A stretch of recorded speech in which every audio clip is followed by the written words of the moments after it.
Welcome to Home Library Book Review Children's Series, where we select a book right from the shelf and explain its content through easy to understand text, graphics, examples, and animations, along with discussions with family members. I'm joined with both my sons, Aryav and Arnav, to review one of their favorite books, Charlie and the Chocolate Factory by Roald Dahl. I am Aryav. Hey everyone! This book was published in 1964. It is intended for the age group of 7 years plus. This book is a complete joyride and it has a Goodreads rating of more than 4. So, boys, we all know everyone loves chocolate. Yes, Mom. I feel like diving into a pool of melted chocolate. Me too, Mama. Yummy! So, the main characters of this chocolatey book are Charlie Bucket and Mr. Willy Wonka. So, let's begin. This is Charlie Bucket. He stays with his parents, his paternal grandparents, Grandpa Joe and Grandma Josephine, his maternal grandparents, Grandpa George and Grandma Georgina. They all live together in a small wooden house on the edge of a great town. The house wasn't large enough for so many people, and life was extremely uncomfortable for them. They were very poor to afford a bigger house, and Mr. Bucket was the only person in the family with a job. The Buckets didn't starve, but every one of them went about in the night with a horrible empty feeling in their tummies. Thank you, Arnav, for the introduction. The one thing that Charlie longed for more than anything was chocolate. Walking to school every morning, he would see other children taking bars of creamy chocolate out of their pocket and munching them greedily. And that, of course, was pure torture for him.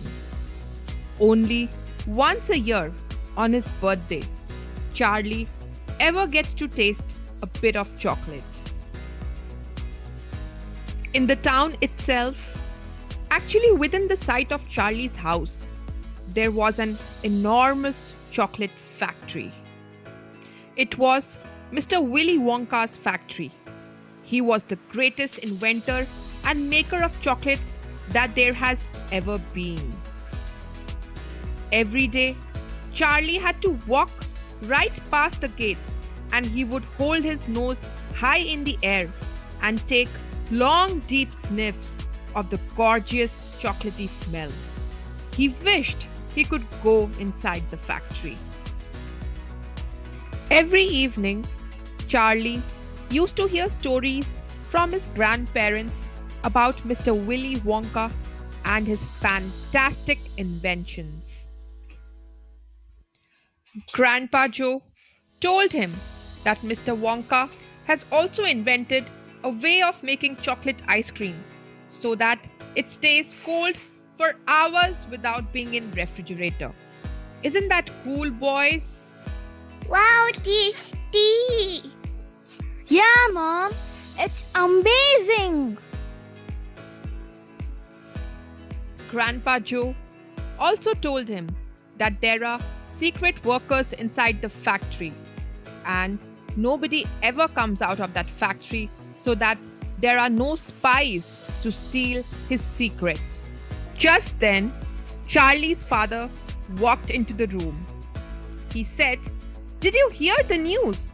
The newspaper headline stated, "Wonka factory to be opened at last to lucky few." The news read, Willy Wonka has decided to allow 5 children to visit his factory this year. They will be allowed to see magic in the factory and will be given enough chocolates and sweets to last them for the rest of their lives. Watch out for the 5 golden tickets that have been hidden underneath the ordinary wrapping paper of 5 ordinary bars of Wonka sweets. These could be anywhere in the world. Wow! This is so exciting! Charlie thought, I only get 1 bar in a year. There isn't any hope for me. The very next day, the first ticket was found by a 9-year-old boy, Augustus Gloop, who was very fat. His mother tells everyone that eating is his hobby and that's all he is interested in. A day before Charlie's birthday, the second golden ticket was found. The lucky person was Veruca Salt, who lived with her rich parents. Next morning, on Charlie's birthday, he was holding his only present of Wonka chocolate.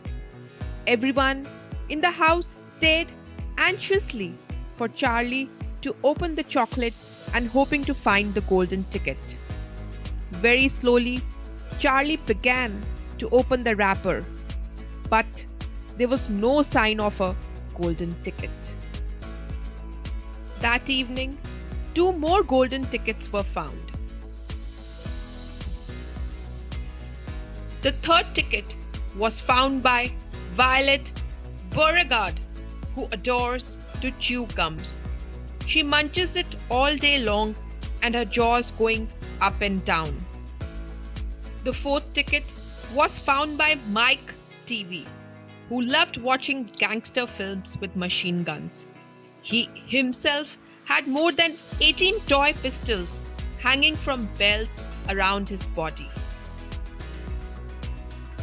During the next 2 weeks, weather turned very cold.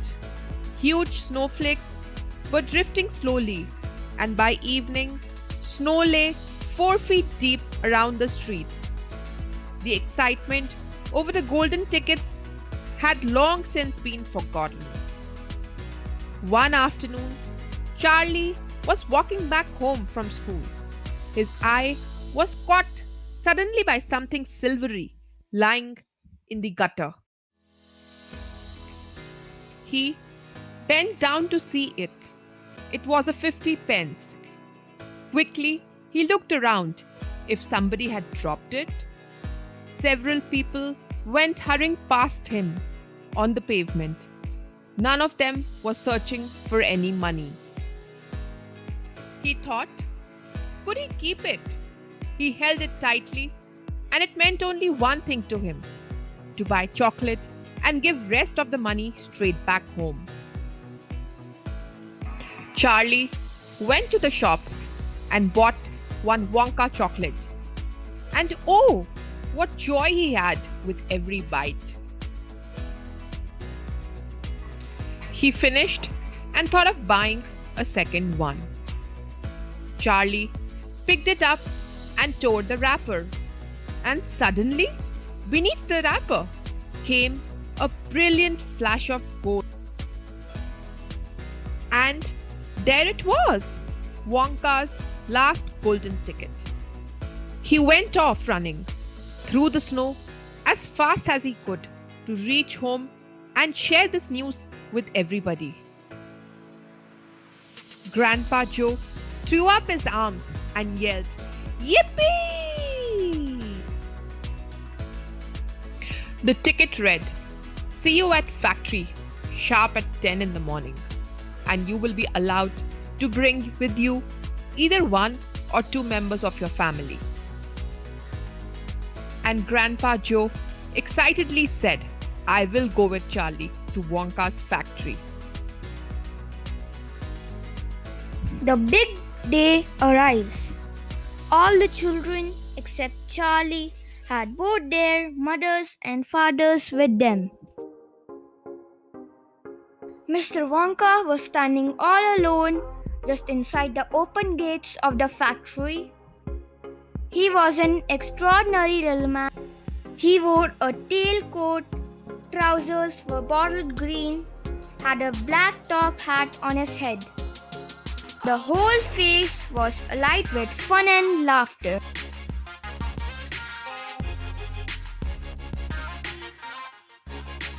Mr. Wonka welcomed all 5 children to the factory: Augustus, Veruca, Violet, Mike, and Charlie. He said, "Our tour is about to begin, and don't wander off by yourselves." In the factory, it was nice and warm, as his workers could not stand the cold. The most wonderful smells in the world seemed to be mixed up in the air around them. Mr. Wonka said, "We are now going underground, and the rooms we are going to see are enormous." The passages were sloping steeper and steeper downhill now. Then suddenly, Mr. Wonka stopped. In front of him, there was a shiny metal door. On the door, in large letters, it said, "The Chocolate Room," and everyone pushed their way in. They were looking down upon a lovely valley, and along the bottom was a great brown river. "It's all chocolate. Every drop of this river is melted chocolate," Mr. Wonka said. "There is enough chocolate to fill in bathtub in entire country, and those pipes suck up the chocolate to other rooms. The trees, bushes, everything is edible." Suddenly, they all see little men, not higher than their knees, with funny long hair, walking inside the factory. Mr. Wonka tells them they are Oompa Loompas and his workers. Augustus Gloop had quietly sneaked down to the edge of river. Mr. Wonka tried to stop him, but he was deaf to everything, and in seconds he splashed into the chocolatey river. Within minutes, he disappeared as the suction pipe sucked him in. Mr. Wonka called Oompa Loompas and ordered them to take Mr. and Mrs. Gloop along and find Augustus Gloop. The next part of the journey was to be done by a boat. Everything was just exciting and marvelous for Charlie. On their journey, they passed several doors. Charlie could read the writing on the doors. Some were filled with creams and some with beans. The boat stopped in front of a door which said "Inventing Room." It was the most important room with all Wonka'S secret inventions. The place was like a witch's kitchen. There were black metal pots bubbling on huge stoves, and kettles were hissing, and pans were sizzling, and strange iron machines were clanking and spluttering, and there were pipes running all over the ceiling and walls, and the whole place was filled with smoke and steam and delicious rich smells. Mr. Wonka led the party over to a huge machine that stood in the center of the inventing room. A tiny drawer popped out of the side of the machine, and there lay a grey-colored stick gum. It was a chewing gum. Before Mr. Wonka could stop Violet, she grabbed the gum and popped it in her mouth. "Stop," Mr. Wonka said. "Gum is not ready as yet." And within few minutes, she started going blue and purple and swelled all over like a blueberry. Oh my God! What happened next, Mom? Mr. Wonka called Oompa Loompas, who rolled her and took her along to the juice room to squeeze her and bring her back to shape. Her parents went behind them. So, two naughty children gone. Come on, let's move on, Mr. Wonka said. Mr. Wonka rushed on down the corridor to the nut room. He said, "Take a peek through the glass panel of this door."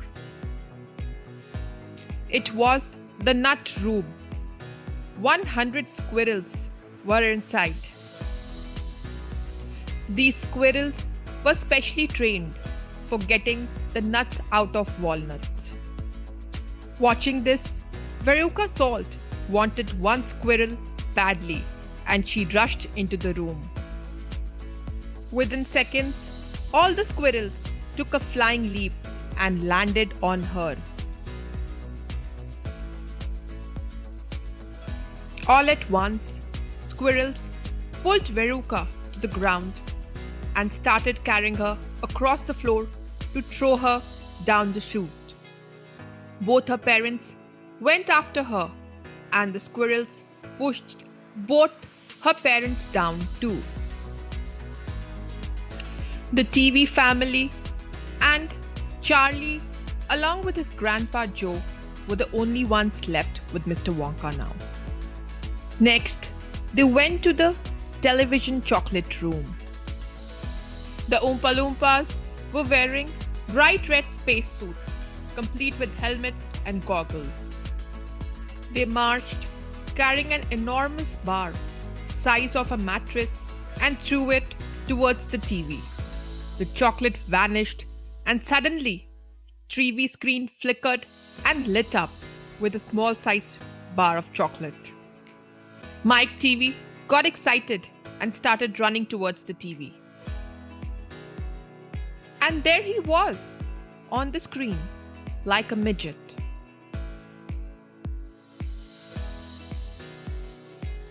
Oh, Mom, the rays must have made him so small.